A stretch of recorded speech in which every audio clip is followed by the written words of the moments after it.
Once upon a time there was a sweet little girl. Everyone called her Little Red Riding Hood because she always wore a red riding hood. It had been given to her by her grandmother, who loved the girl very much. One day, Little Red Riding Hood's mother said, "Here, child, take this basket to your grandmother. It's got bread, butter, cake, and berries in it. She's feeling sick, and I hope this will make her feel better. Don't talk to strangers. Don't leave the pet and walk straight to your grandma's house." The Little Red Riding Hood's grandmother lived half an hour away in the woods outside the village. So Little Red Riding Hood set off. The girl had just entered the woods when a wolf came out of the trees. She wasn't scared because she didn't know wolves are dangerous. "Good day, Little Red Riding Hood," the wolf greeted her. "Good day, Mr. Wolf," the girl replied. "Where are you going?" he asked. "I'm going to visit my grandmother because she isn't feeling very well," Little Red Riding Hood replied. "What do you have in that basket?" asked the wolf. "I have some bread, butter, cake, and berries to take to Grandma," she replied. "Excellent! And where does your grandmother live?" asked the wolf, and Little Red Riding Hood explained exactly where her grandma lived. They walked together for a while. Then the wolf spoke again. "What lovely flowers there are here! Why don't you pick some for your grandma?" The girl looked around and saw all these beautiful flowers. She thought that her grandmother would be delighted to have some fresh flowers, and despite her mother's advice, she left the bed. While Little Red Riding Hood went deeper into the woods to pick flowers, the wolf went straight to her grandmother's house. He knocked at the door. Tapped, tapped, tapped. "Who is it?" "It's me, Little Red Riding Hood, your grandchild. I've brought you bread, butter, cake, and berries," the wolf said, disguising his voice.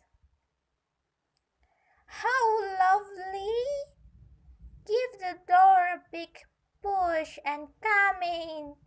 I don't have the strength to come and open it." The wolf entered the house, went to the old woman's bed, and ate her wool. Then he put her clothes on and slipped into the bed.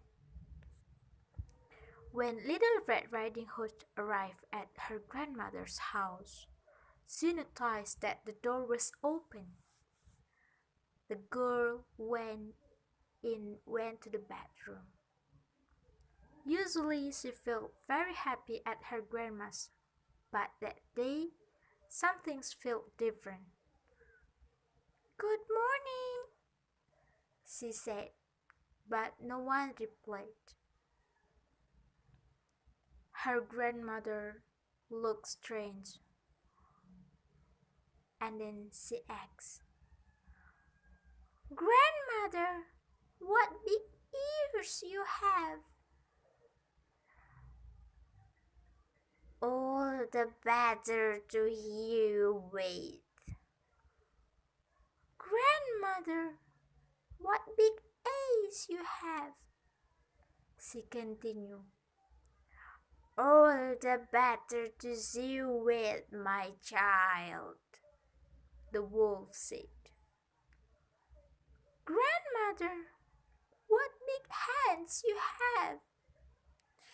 All the better to grab you with, my child. Grandmother, what big mouth you have! All the better to eat you with.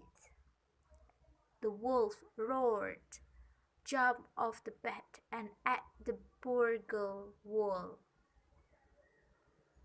With his stomach full, the wolf got back into Grandma's bed and fell asleep. Snoring loudly, a huntsman who was passing by the house heard him and thought it was very strange for the old woman to snore so loudly. He looked inside and saw that it was the wolf who was snoring. The huntsman had been looking for the wolf for a long time. At long last he had found him. The huntsman lifted his gun and was just about to shoot, when he had a thought maybe the old woman was still alive inside his belly. So the man took a pair of scissors and cut open his belly. He saw a Red Hood popping out, and then Little Red Riding Hood jumped out. The huntsman cut a bit more and the grandmothers come out too. Little Red Riding Hood gathered some stone and they filled the wolf's belly with them. When he woke up, he was scared and tried to run away, but the stones were so heavy that he fell down dead. The three ate some cake, happy in knowledge that the wolf was not going to be a danger anymore. Little Red Riding Hood decided never to leave the path again and to listen more carefully to what her mother told her. That's all my story, and don't forget like, comment, and subscribe.